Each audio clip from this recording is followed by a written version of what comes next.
جھانک کر دیکھیے ہم کیسے مسلمان ہیں.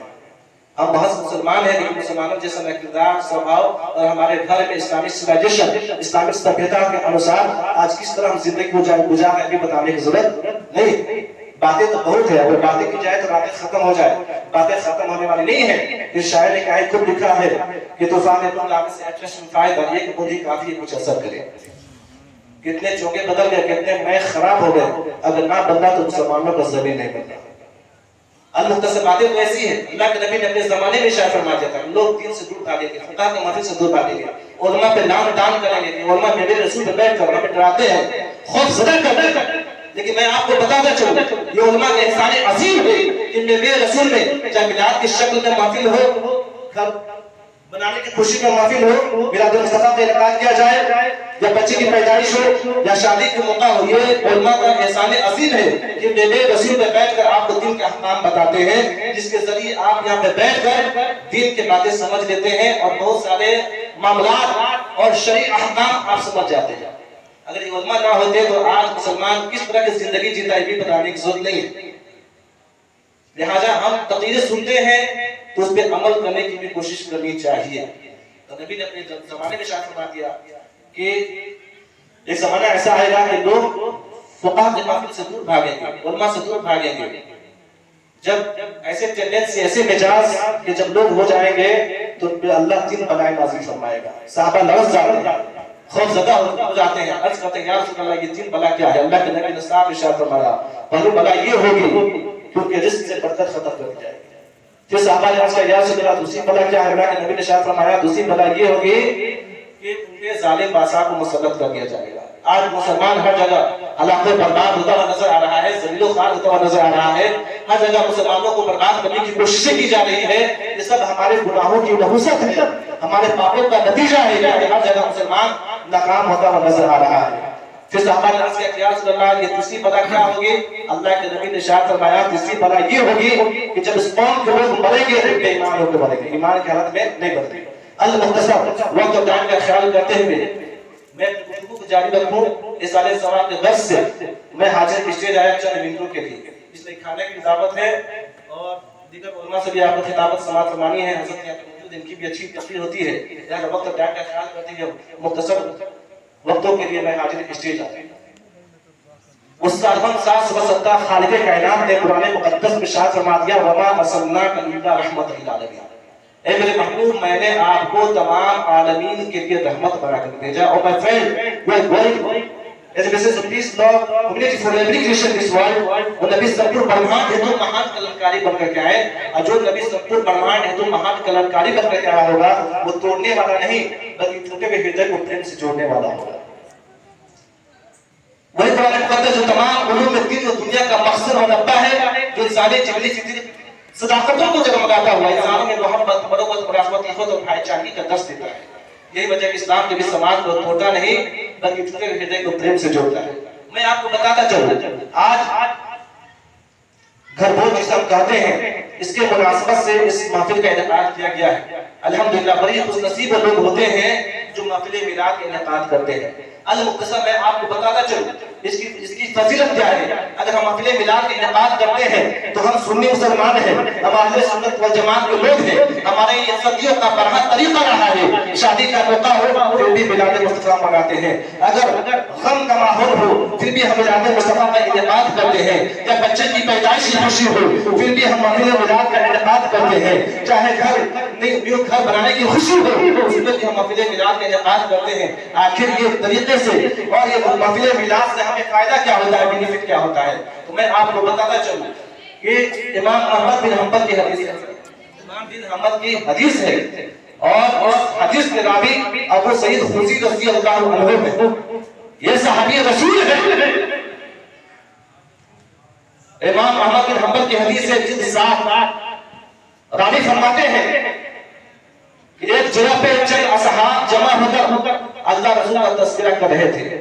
وہ فرماتے ہیں کہ اس گفتگو میں آمد رسول پہ وہ لوگ تذکرہ کر رہے تھے کہ رحمت عالم مجسم صلی اللہ علیہ وآلہ وسلم کے دنیا میں تشریف لانے سے پہلے زمانے میں کیا احوال درپیش آئے، زمانہ کیسا تھا، اس زمانے کے لوگ کیسے تھے۔ جب ہمارے اور آپ کے آقا رحمت عالم صلی اللہ علیہ وآلہ وسلم جب دنیا میں تشریف لائے تو پیغمبر اسلام کے دنیا میں تشریف لانے کے بعد معاملات کیا رہنما ہوئے، کیسے معاملات درپیش آئے اور ماحول میں کتنی ساری تبدیلیاں آ گئی۔ لہذا اس پہ وہ لوگ بحث کر رہے تھے، چرچا کر رہے تھے۔ اتنے میں راوی فرماتے ہیں اتنے میں رحمت عالم نور مجسم صلی اللہ علیہ وآلہ وسلم اس محفل میں تشریف لائے۔ آقا مسکرا رہے تھے اور مسکراتے ہوئے اپنے عزیز صحابیوں سے مخاطب ہو جاتے ہیں۔ مخاطب ہونے کے بعد اپنے عزیز صحابیوں سے ارشاد فرماتے ہیں، اے میرے عزیز صحابی، اے میرے چاہنے والوں، اے میرے جانے ساروں، تم یہاں پہ جمع ہو کر جو تم اللہ رسول کا تذکرہ کر رہے ہو اور تم آمد رسول یعنی میرے آمد کا تذکرہ کر رہے ہو، میرا تذکرہ کر رہے ہو، یاد رکھو اے میرے امتی، اے میرے چاہنے والوں، کچھ دیر پہلے ہی میرے پاس جبریل امین تشریف لائے تھے اور انہوں نے مجھے یہ خوشخبری دی ہے اور مجھے یہ بشارت دی ہے، یا رسول اللہ آپ کی امتی، آپ کے چاہنے والے، آپ کے اصحاب یکجا جمع ہو کر جو اللہ رسول کا تذکرہ کر رہے ہیں، اللہ رسول کا چرچا کر رہے ہیں، اللہ اس محفل سے بھی بہترین محفل یعنی فرشتوں کی جماعت میں اس کا چرچا کر رہا ہے۔ یا رسول اللہ، یا رسول اللہ، آپ کے یہ حکمران امتی یہاں پہ بیٹھ کر جو ذکر و اذکار کر رہے ہیں، اللہ فرشتوں کی محفل میں فخر کر رہا ہے اور اس محفل سے اللہ تبارک و تعالیٰ بے انتہا خوش ہوا ہے۔ لہذا سوچئے کہ اللہ کے نبی رحمت عالم صلی اللہ علیہ وسلم نے اس کی فضیلت کو بیان کی اور اس کی فضیلت، اس کی بشارت جبریل امین نے ہمیں دی، اللہ کے نبی کو بشارت دی، تو آپ اسے اندازہ لگا سکتے ہیں یہ محفل میلاد کا جو انعقاد کرتے ہیں اس سے کتنا فائدہ ہوتا ہے۔ المکتسبات اور عقائد کا خیال کرتے ہوئے میں آپ کو بتانا چاہوں، ہم سنی مسلمان ہیں اور ہمیں اور آپ کو چاہیے کہ اپنے نبی سے محبت کریں۔ اسلامی راہ دین الہی اسی کو کہتے ہیں، مر گیا عشق نبی کا اظہر جنتی اسی کو کہتے ہیں۔ غور کیجئے وہ نبی تمام عالمین کے رحمت کرتا جائے، آپ نماز ہو جائے، حج زکات چاہے جو بھی عبادت کے پہاڑ کھڑا کر لیجئے، اگر آپ نبی کے سیرت سے دور ہیں، نبی کی نگاہ سے دور ہیں اور اپنے نبی سے آپ کو محبت نہیں ہے تو ہر چیز بیکار ہے۔ ہر چیز کیا ہے، آپ زندگی جی رہے ہیں، وہ زندگی جینا بھی بیکار ہے۔ تو ہمیں اور آپ کو چاہیے کہ اپنے نبی سے محبت کریں اور میں آپ کی اس کی فضیلت بیان کرنا چاہوں۔ اس محفل کی کیا فضیلت ہے؟ رسول کائنات صلی اللہ علیہ وسلم کے جانشینوں میں سے حضرت ابن عباس رضی اللہ عنہ بولتے سبحان اللہ، یہ عاشق رسول ہیں جن کا نام ابن عباس رضی اللہ عنہ ہے، وہ حدیث پاک بیان کرتے ہیں، یہ عاشق رسول ہیں، صحابی رسول ہیں، اور ارشاد فرماتے ہیں کہ ایک مرتبہ میں نے خواب میں ابو لہب کو دیکھا۔ ابو لہب کو میں کیا دیکھا؟ خواب کی حالت میں وہ جہنم میں کے آگوں میں جل رہا ہے۔ وہ روایت کو بیان کرتے ہیں کہ میں نے ابو لہب کو دوران خواب یہ دیکھا کہ ابو لہب جہنم کے آگوں میں چپٹا ہوا ہے، طرح طرح کی عزتیں دی جا رہی ہے، طرح طرح کے عذابوں کا سامنا کرنا پڑ رہا ہے۔ یہ عباس فرماتے ہیں کہ میں نے دوران خواب ہی میں ابو لہب سے عرض کیا، سوال پوچھا، اے ابو لہب تمہارا جہنم میں کیا حال ہے؟ غور کیجئے گا، جہنم میں کیا حال ہے؟ ابن عباس فرماتے ہیں کہ جیسے یہ سوال پوچھنا تھا، ابو لہب غم اندھوں کا مجسمہ بن کر بہت لاچاری کے ساتھ احوال جہنم بیان کرتے ہوئے عرض کرتا ہے، اے ابن عباس میں اپنے پیارے بھتیجے محمد کو ہمیشہ بھتیجا سمجھتا رہا، ہمیشہ بھتیجے کے روپ میں ہی دیکھتا رہا، لیکن اپنے پیارے بھتیجے محمد پہ ایمان نہیں لایا، جس کا نتیجہ یہ نکلا کہ جہنم کے بھگتے رسولوں میں چپٹا ہوا ہو، طرح طرح کی عزتی دی جا رہی ہے، طرح طرح کے عذابوں میں مبتلا کیا جاتا ہو، لیکن اے ابن عباس میں ایک بات تجھے فخر سے بتا سکتا ہوں، جب پیاس کی شدت سے نیم جان ہو جاتا ہو، بے بس ہو جاتا ہو، لاچار ہو جاتا ہو، تو سوموار کے دن یعنی 2 ستمبر یعنی سوموار کے دن جہنم کے اندر مجھے پانی کے چند قطرات مؤثر ہو جاتے ہیں، جب اس چند قطروں کو میں زبان پہ لگاتا ہوں تو عذاب میں کمی محسوس کرتا ہوں، عذاب میں کمی محسوس کرتا ہوں۔ لیکن بات سمجھ میں نہیں آئی کہ ابو لہب کا کافر کیا تھا؟ غور کیجئے گا، ابو لہب کا کافر رسول کائنات صلی اللہ علیہ وسلم کا دشمن تھا، اسلام کا کٹر دشمن تھا۔ یہی ابو لہب ہے جس نے نبی کی شان میں گستاخی کی تھی، تو اللہ کی قہر نازل ہوئی اور اللہ تبارک و تعالیٰ نے قرآن مقدس میں اس کے لیے آیت نازل فرما دی اور فرما دیا تبت یدا ابی لہب وتب، ٹوٹ جائے ابو لہب کے دونوں ہاتھ ٹوٹ ہی گئے. یعنی اس نے نبی کی شان میں بے ادبی کی، گستاخی کی، اللہ کو یہ چیز ناگوار گزری اور اسے ٹھوکر لگی، اس کے دونوں ہاتھ ٹوٹ گئے. اس کا تذکرہ خالق کائنات نے قرآن مقدس میں کی. تو غور کیجیے وہ تھا کافر، لیکن سوال یہ پیدا ہوتا ہے کہ ابو لہب ہے باغی خدا، دشمن اسلام، رسول حسنی کا دشمن تھا. اور میں آپ کو بتاتا چلوں یہ وہی ابو لہب ہے جو انیس المسلمین کا، شفیع المسلمین کا، رحمت عالم کا، نبی پاک صلی اللہ علیہ وسلم کا حقیقی چچا تھا. لیکن نبی پاک پر ایمان نہیں لایا اور کفر کی حالت میں مرا. لیکن یہ سوال پیدا ہوتا ہے کہ ابو لہب ہے باغی خدا اور خاص کر کافر ہے، لیکن کافر ہونے کے باوجود بھی آج بھی جہنم کے اندر پانی کا قطرات پا رہا ہے. آج بھی 2 سرور مسلمان کے دین جہنم کے اندر پانی کے قطرات مؤثر ہو جا رہے ہیں. آج اس کی وجہ کیا ہے؟ آج معاملہ کیا ہے؟ بات سمجھ میں نہیں آئی. لیکن جب آپ ہسٹری آف اسلام کے اسٹڈی کیجیے گا، جب اتہاس کے چمکتے ہوئے اور آپ پہ نظر ڈالیے گا، جب ہسٹری آف اسلام کا اسٹڈی کیجیے گا تو آپ کو پتہ چل جائے گا کہ یہی ابو لہب ہے. اس کی ایک لوٹی تھی. جب رحمت عالم محسن کائنات رحمت عالم صلی اللہ علیہ وسلم جب اس دنیا میں تشریف لائے تو ابو لہب کی لونڈی، ابو لہب کی خادمہ، ابو لہب کی کلی جس کا نام سویبہ تھا، وہ فجر کے وقت ابو لہب کے پاس آتی ہے. آنے کے بعد ابو لہب کو خوشخبری سناتی ہے، کہتی ہے کہ ابو لہب تجھے وحدہ لا شریک نے تجھے سراج منیر عطا فرمایا. اے ابو لہب تجھے لا شریک لہو، رب کائنات نے، مالک حقیقی نے تجھے چمکتا ہوا ایک روشن چراغ عطا کیا ہے. تجھے مالک حقیقی نے ایک بھتیجا عطا کیا. غور کیجیے گا، راوی بیان کرتے ہیں کہ جیسے ہی ابو لہب نے اس جملے کو سنا کہ میرے گھر میں ایک بھتیجے کی ولادت ہوئی ہے، خوشیوں میں مچل جاتا ہے، خوشیوں میں ڈوب جاتا ہے، محو مگن ہو جاتا ہے. راوی بیان کرتے ہیں کہ جملے کو سننے کے بعد ابو لہب نے اپنے شہادت کی انگلی سے اشارہ کرتے ہوئے سویبہ کو اشارہ کر کر کہا تھا، اے سویبہ کل تک تیری زندگی مقید تھی، کل تک تو غلامی کے زنجیروں میں جکڑی ہوئی تھی، کل تک تو میری خادمہ تھی، کل تک تو میری کنیز تھی، کل تک تو میری لونڈی تھی. لیکن آج ابو لہب اپنے بھتیجے کی ولادت کی خوشی میں، پیدائش کی خوشی میں تجھے آزادی کی سانس عطا کر رہا ہے. راوی بیان کرتے ہیں کہ شہادت کی انگلی سے اشارہ کرتے ہوئے اس کنیز کو، اس لونڈی کو آزاد کر دیا تھا. تو جب آپ ہسٹری آف اسلام کی اسٹڈی کیجیے گا آپ کو پتہ چل گیا ہوگا کہ آج ابو لہب اگر 2 سال شمار کے دن اگر پانی کے قطرات پا رہا ہے جہنم کے اندر بھی، تو آخر اس کا کارن کیا ہے؟ کارن یہی ہے کہ ابو لہب اگرچہ کافر تھا، اگرچہ باغی اسلام تھا، دشمن اسلام تھا، لیکن باغی خدا ہونے کے باوجود بھی صرف رحمت عالم نور مجسم صلی اللہ علیہ وسلم کی پیدائش کی خوشی میں صرف خوشیوں کا اظہار کیا تھا اور اپنی لونڈی کو آزاد کر دیا تھا. کہ کافر ہونے کے باوجود بھی آج جہنم کے اندر پانی کے قطرات پا رہا ہے. تو غور کیجیے کہ ایک جہنمی، ایک کافر، دشمن اسلام جس نے نبی کی پیدائش کی خوشی میں صرف خوشیوں کا اظہار کیا اور اپنے باندی کو آزاد کر دیا، تو آج بھی جہنم کے اندر فیضیاب ہو رہا ہے. تو میرے سنی مسلمانوں، ہم کتنے خوش نصیب ہیں کہ ہم مصطفیٰ کے نام پہ کانفرنس کیا کرتے ہیں، مصطفیٰ کے لیے میلاد مصطفیٰ کا انعقاد کرتے ہیں. جب جوڑ شریف کا موقع آ جائے تو ہم جھنڈے نکالتے ہیں، جلوس کا اہتمام کرتے ہیں اور گلی محلوں کو سجاتے ہیں، آمد رسول کے خوشیوں کا اظہار کرتے ہیں، رحمت عالم پہ صلاۃ و سلام کرتے ہیں، تو جو سلام کا مسئلہ عقیدت پیش کرتے ہیں. اے سنے مسلمانوں غور کرو، جب ایسے کرتا دشمن اسلام کو پانی کے قطرات میسر ہو سکتے ہیں تو میں پورے شوق ذوق اور یقین کامل سے کہتا ہوں کہ ہم عاشق رسول ہیں، ہم غلام رسول ہیں، ہم فدائے رسول ہیں، ہم مصطفیٰ پہ درود پڑھنے والے ہیں، صلاۃ و سلام پڑھنے والے ہیں، جشن عید میلاد النبی کے موقع پہ خوشیوں کا اظہار کرنے والے ہیں. تو میں پورے شوق ذوق یقین سے کہہ رہا ہوں کہ جہنم کی کیا طاقت، جہنم کی کیا قوت جو ہمارا بال بہا بھی کر سکے. باتیں تو بہت ہے، باتیں کی جائے تو راتیں ختم ہو جائے، باتیں ختم نہ ہو.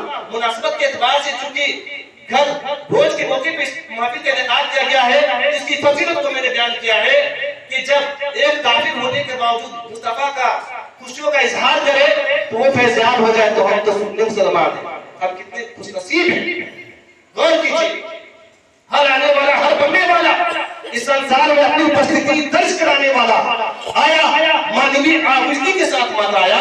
مگر دنیا والے دیکھ لو پیغمبر اسلام آ رہے ہیں تو ہماری طرح آپ کی طرح نہیں، بلکہ سینے پہ تیر کھاتے ہوئے محبت کا پیغام دیتے ہوئے آ رہے ہیں۔ وہ نبی کام نہیں جانتے، قوت نہیں جانتے، مت نہیں جانتے، منہ نہیں جانتے، اہم نہیں جانتے، ہنگار نہیں جانتے، سمپرداتا نہیں جانتے، دانوتا نہیں جانتے، دشتا نہیں جانتے، وہ نبی کو جانتے ہیں۔ ایک لوہا پوجا میں لا کر ایک ہر بلد پڑھو، ایک دنیا پارس نہیں جنت کا جت کرت کرو۔ ہزار پارس ایک پتھر ہے، ایسا پتھر ہے، اس پتھر سے اگر کسی لوہے کو سلا کے رکھ دیا جائے تو پارس اسے سونا بنا دیتا ہے۔ بولیے سبحان اللہ، سونا بنا دیتا ہے۔ تو غور کیجئے ایک پارس کے اندر یہ طہارت، یہ تقدس کہ جو بھی لوہا لائیے، گرجا کا لوہا لائیے سلا کر رکھ دیجئے، پارس اسے سونا بنا دے گا۔ مندر کا لائیے سلا کر رکھ دیجئے، پارس اسے سونا میں کنورٹ کر دے گا۔ آپ کوئی بھی لوہا لائیے، جیسا بھی لوہا لائیے، پارس سے سلا کر رکھ دیجئے، پارس اسے سونا میں کنورٹ کر دے گا۔ تو غور کیجئے کہ پارس کے اندر اتنی تقدس کہاں سے آئی؟ میں نے پارس سے سوال کیا ہے، پارس یہ بتا کہ تیرے اندر یہ تقدس، طہارت، یہ پاکیزگی، یہ قائدیت کہاں سے آئی؟ تو پارس نے جواب دیا، اے اظہر امام ثقافی، کیا تجھے اتنا بھی نہیں معلوم کہ محمد ہی ہستے وجود تو عالم، محمد نہ ہوتے تو کچھ بھی نہ ہوتا، وہ ہوتے جہاں میں کہیں چاند تارے، نہ گنجے چٹتی نہ کلیاں مانتی، کہاں ملتے پھولوں کے ہونٹوں پہ شبنم، محمد نہ ہوتے تو کچھ بھی نہ ہوتا۔ تو ہر چیز کو، کائنات کے ہر ذرہ کو، ہر شے کو خالق کائنات نے اپنے نبی کے صدقے میں پیدا کیا، اور یہاں تک کہ ہر شے، ہر چیز کو ہمارے نبی کے صدقے میں پیدا کیا گیا ہے۔ تو بتائیے آپ اس پارس پتھر کو بھی نبی کے پوتر قدموں کے صدقے میں ہی پیدا کیا گیا، تو نبی کے قدم ناز کے صدقے میں پیدا ہونے والا ایک معمولی سا پتھر کا یہ کریکٹر، یہ تقدس، یہ تیرت، یہ طہارت، یہ خوبیاں جو پتھر نبی کے صدقے میں پیدا ہوا، اس کے اندر اتنی کوالٹیاں ہیں۔ تو غور کیجئے جس کے صدقے میں خالق کائنات نے پورے برہمانڈ، پوری کائنات، پوری سرشٹی کا نرمان کیا اور ہر شے کو، ہر چیز کو بنایا، اس نبی کا مرتبہ کتنا اعلیٰ ہوگا جب ان کی گدا بھر دیتے ہیں شہان زمانہ کی جوڑی محتاج کا یہ عالم ہے تو مختار کا عالم کیا ہوگا۔ ہم اور آپ تو چاہیے کہ مقصد حیات کو سمجھے، نبی سے محبت، یاد رکھیے نصیحتیں تو بہت ہوتی ہیں اور بارہا نصیحت سنتے ہیں، لیکن نصیحت پہ عمل کون کرتا ہے؟ کبھی آپ نے غور کیا، یاد رکھیے گا علماء آتے ہیں میرے رسول پہ بیٹھ کر بہت سارے دین کا احکام بتاتے ہیں، بہت سارے مسائل آپ کے سامنے رکھتے ہیں، لیکن بڑی افسوس کی بات ہے ہم سنی مسلمان ہیں، محفلوں میں ہم بیٹھتے ہیں، جلوس میں ہم شرکت کرتے ہیں، علاقے طرفہ میں ہم بیٹھتے ہیں، اس میں علماء ہزاروں دن کے احکام بتاتے ہیں، ہزاروں دن کی باتیں بتاتے ہیں، لیکن بڑی افسوس کی بات ہے میں اپنے مسلمان بھائیوں سے گزارش کروں گا اور اپنے ملت کے نوجوانوں کو یہ بتاؤں گا اور بتانا فرض بنتا ہے کہ افسوس کاش ہم سنی مسلمان ہیں جتنا ہم علاج کرتے ہیں، جلوس میں شرکت کرتے ہیں، علماء کے ہزاروں باتوں کو چھوڑ کر اگر ہر مسئلے ملاج سے ایک مسئلہ کو سیکھ کر، دین کے ایک احکام کو سیکھ کر، اگر ہر بندہ ہر مسئلے ملاج سے صرف ایک بات، ہزاروں باتوں کو چھوڑ کر اگر صرف ایک بات سیکھ کر اگر اس پہ عمل کرنا شروع کر دیتا تو ہمارے سماج سے یہ کتنی برائیاں ختم ہو۔ لیکن بڑی افسوس کی بات ہے تقریر سنتے ہیں فلاں حضرت بہت اچھا بولے ہیں، فلاں حضرت بہت اچھی سنسکرت بولتے ہیں، بہت اچھا فارسی بولتے ہیں، بہت اچھا انگلش بولتے ہیں، محض آج یہ بھی خوبیاں بیماری وہ سننے کا بیماری اللہ حضرت آئے تو بہت ڈائلیکٹ مارے یہ بولے ہیں۔ ارے حضرت جو بھی میرے رسول پہ بیٹھ کر دین کے احکام سکھاتے ہیں آپ کے فائدے کے لیے، آپ کے عمل کے لیے، تاکہ آپ اس پہ عمل کر کر دنیا میں بھی کامیاب ہو جائے اور آخرت میں کامیاب ہو جائے۔ آپ عمل کیجئے گا، اپنے پر احسان کیجئے گا، آپ جو پاپ کیجئے گا پنیہ کیجئے گا، یہ آپ کے ساتھ، یہ آپ کے سر پہ۔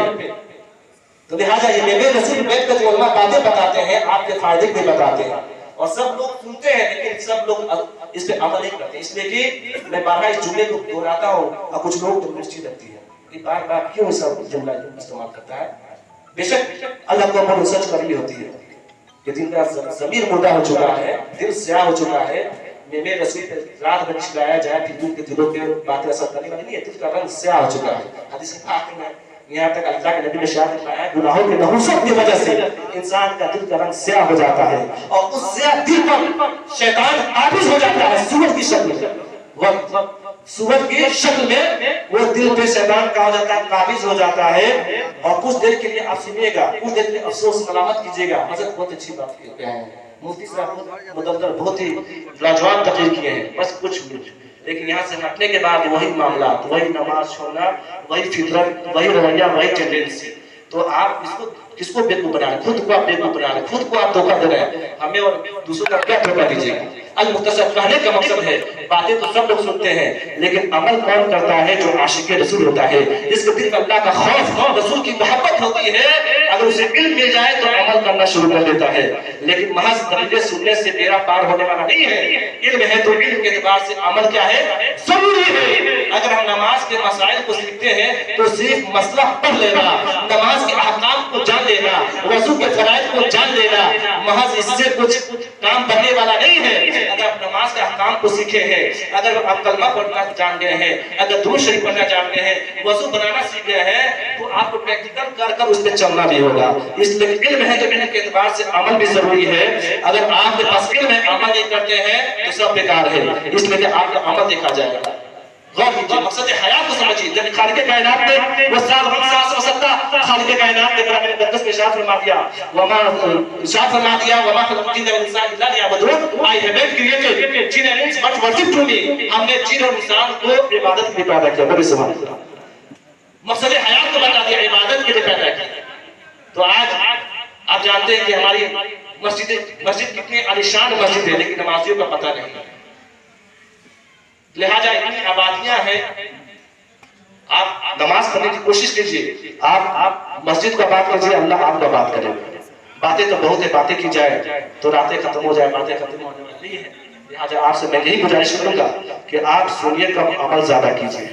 ایک سے ایک آج وقت کی اہم ضرورت ہے، میں آپ کو بتاتا چلوں، وقت کی اہم ضرورت ہے کہ اپنی اصلاح کی جائے اور جہاں تک ہو سکے اپنے مسلمان بھائی کی اصلاح کی جائے۔ اور جہاں تک تقریر کی باتیں ہیں تو آپ کو معلوم ہوگا کہ ہر مقابل کی تقریر ہر انسان پسند نہیں کر سکتا ہے۔ اگر کسی کو ہم سے محبت ہوگی، الفت ہوگی تو میں جس انداز میں تقریر کروں اسے میں پسند آ جاؤں گا، میری باتیں اسے پسند آ جائیں۔ اگر کسی کو مجھ سے بغض ہو، کینہ ہو، تو چاہے کتنی اچھی میں تقریر کر لوں، انسان بغض کی بنا پہ نفرت کا مظاہرہ کرے گا اور مجھ سے کیا رکھے گا؟ بغض رکھے گا۔ تو آج مختصر کہنے کا مقصد یہ ہے کہ آپ علم سیکھتے ہیں تو علم کے مطابق آپ عمل کیجئے۔ آپ وہاں سے آپ سنیے گا، عمل نہیں کیجئے گا تو سب رائے گا بیکار ہے۔ وقت اجازت نہیں دیتا کچھ اور کہی جائے، میرے بعد چند منٹوں کے لیے امام خطیب حضرت کی تقریر آپ کو سماعت فرمانی ہے۔ یہاں وقت اجازت نہیں دیتا کچھ اور کہی جائے۔ اللہ رب العزت کی بارگاہ میں دعائیں ہیں کہ اللہ رب العزت ہم تمام کو سننے سے زیادہ عمل کرنے کی توفیق عطا فرمائے، اور اللہ تبارک و تعالیٰ اپنے پیارے حبیب کے صدقے میں ہم تمام کو یہ دن صراط المستقیم پہ چلنے کی توفیق عطا فرمائے، اور ہم لوگوں کے دلوں میں نبی کی محبت الفت پیدا کرے اور ہمیں